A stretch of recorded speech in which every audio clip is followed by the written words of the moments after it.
آج سے ٹھیک 2 ماہ قبل ایک صاحب نے مجھے نماز فجر کے بعد رابطہ کر کے اہل نظر کا یہ پیغام پہنچایا کہ گندم کی آدھی فصل کٹی ہوگی اور آدھی ابھی پڑی ہوگی کہ پاکستان کو عذاب اپنے لپیٹ میں لے گا۔ یہ خبر ایسی تھی کہ سر سے پاؤں تک کام گیا۔ صاحب معتبر تھے اور وارننگ دینے والوں کا حوالہ ان سے بھی کہیں زیادہ معتبر۔ کچھ دیر سنبھلنے میں لگی، قلم ہاتھ میں پکڑتا تو خوف سے لکھ نہیں پاتا تھا۔ ویڈیو بنانے کے لیے خود کو سنبھالا تو ہمت نہ کر پایا۔ ایک اور صاحب حال لوگوں سے محبت کرنے والے شخص سے اس کا تذکرہ کیا تو اس نے اس پیغام کی ویڈیو بنا کر 11 مارچ کو اپنے چینل پر ڈال دی۔ کچھ دنوں بعد خوف کے عالم سے نکلا تو اپنے یوٹیوب چینل پر 22 مارچ کو اس حوالے سے مکمل پیغام ریکارڈ کروا دیا۔ جیسے ہی یہ پروگرام ریکارڈ کروا کر گھر پہنچا تو رات کو 6.8 ریکٹر اسکیل کی شدت کا زلزلہ آ گیا۔ خوف کا عالم پھر سے طاری ہوا اور استغفار کی کثرت سے دوستوں ساتھیوں کو دعا کی درخواست کی۔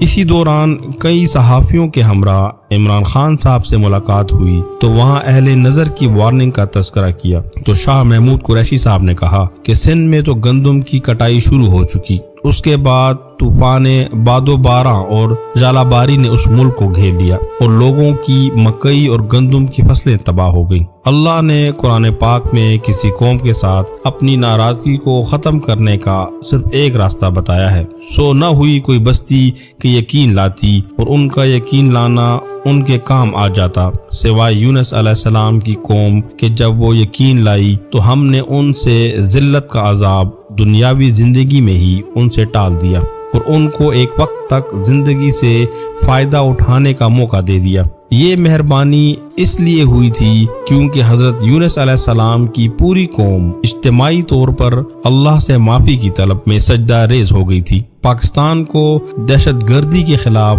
امریکی جنگ میں پارٹنر بنے ہوئے آج 20 سال سے زیادہ کا عرصہ ہو چکا ہے۔ اس جنگ کا مرکزی کردار پرویز مشرف اپنے اعمال کا حساب دینے اللہ کے حضور پہنچ چکا ہے، لیکن موت سے پہلے اللہ نے اسے افغانستان میں اس امریکہ کی شکست دکھا دی تھی جس کے خوف سے اس نے ایک فون کال پر مسلم امہ کی ایٹمی طاقت کو امریکی اشاروں پر نچوایا تھا۔ ٹھیک ان 20 سالوں میں اہل نظر اس قوم کو اجتماعی استغفار کا بار بار مشورہ دیتے رہے اور ان اہل نظر کے ایک معمولی سے ڈاکیے کے طور پر میں اپنے کالموں میں مسلسل دست بستہ عرض کرتا چلا آیا ہوں کہ ہماری نجات بحیثیت مجموعی استغفار میں ہے۔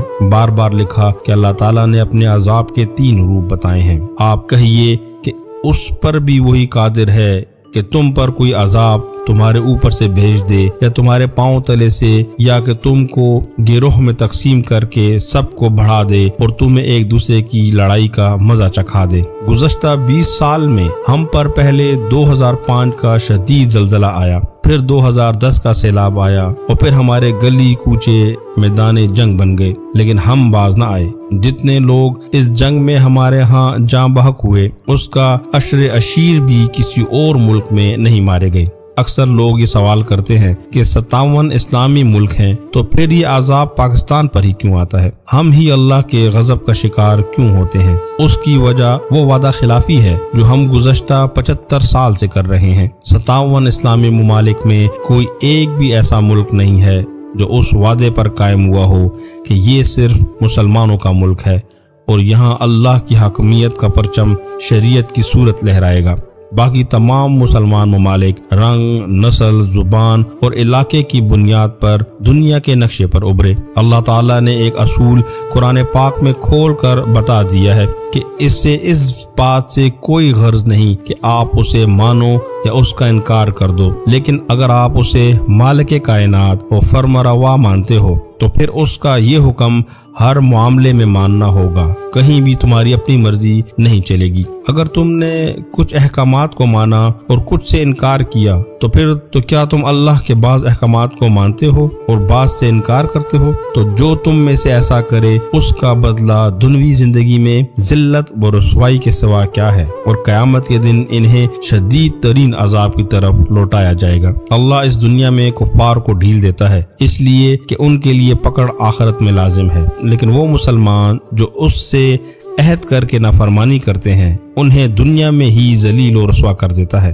اللہ کے عذاب کی ایک اور علامت یہ بھی ہے کہ جب ہم کسی بستی کی ہلاکت کا ارادہ کر لیتے ہیں تو وہاں کے خوشحال لوگوں کو حکم دیتے ہیں اور وہ اس بستی میں کھلی نافرمانی کرنے لگتے ہیں، تو پھر ان پر عذاب کی بات ثابت ہو جاتی ہے، پھر ہم اسے تباہ و برباد کر دیتے ہیں۔ اسلام کے نام پر قائم اس ملک میں یہ تمام علامتیں صادق آ چکی ہیں۔ ہمارے خوشحال لوگ وہ شافیہ ہے جو حکومت کے ایوانوں اور مقتدر قوتوں کی صورت میں ہم پر مسلط ہے، اور وہ اپنی مستی و تکبر میں گم ہے۔ یقیناً ان سے اللہ کی کھلی نافرمانی سرزد ہو رہی ہے۔ حیرت کی بات یہ ہے کہ وہ جنہیں اللہ نے دین کا علم عطا کیا وہ بھی اب اسی اشرافیہ کی گود میں بیٹھے ہیں۔ سید الانبیاء صلی اللہ علیہ وآلہ وسلم کی اس حدیث کے مطابق وہ ان کے دست و بازو بن چکے ہیں۔ آپ صلی اللہ علیہ وآلہ وسلم نے فرمایا، جلد ہی لوگوں پر ایسا زمانہ آئے گا کہ اسلام کا صرف نام باقی رہ جائے گا اور قرآن صرف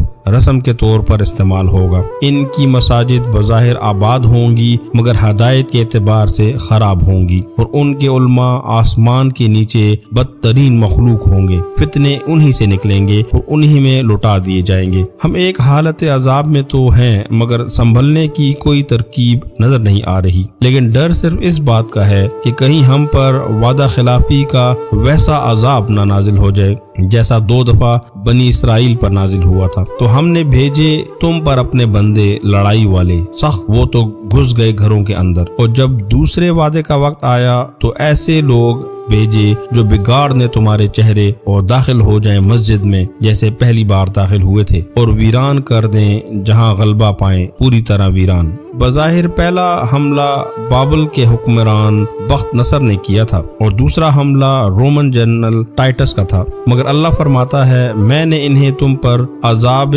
صورت بھیجا تھا۔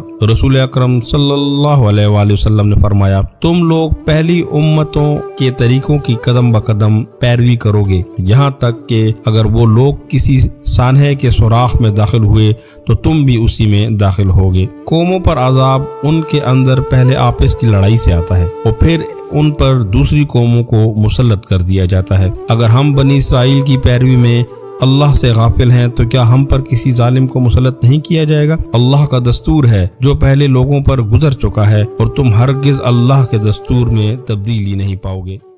YouTube ایک بہت بڑی دنیا ہے اور آپ ہمیں کہاں ڈھونڈتے پھریں گے، اسی لیے ہمارے چینل کو سبسکرائب کریں، بیل آئیکن پر کلک کریں تاکہ ہر آنے والی نئی ویڈیو آپ تک بآسانی پہنچائی جا سکے، کیونکہ علم ضروری ہے۔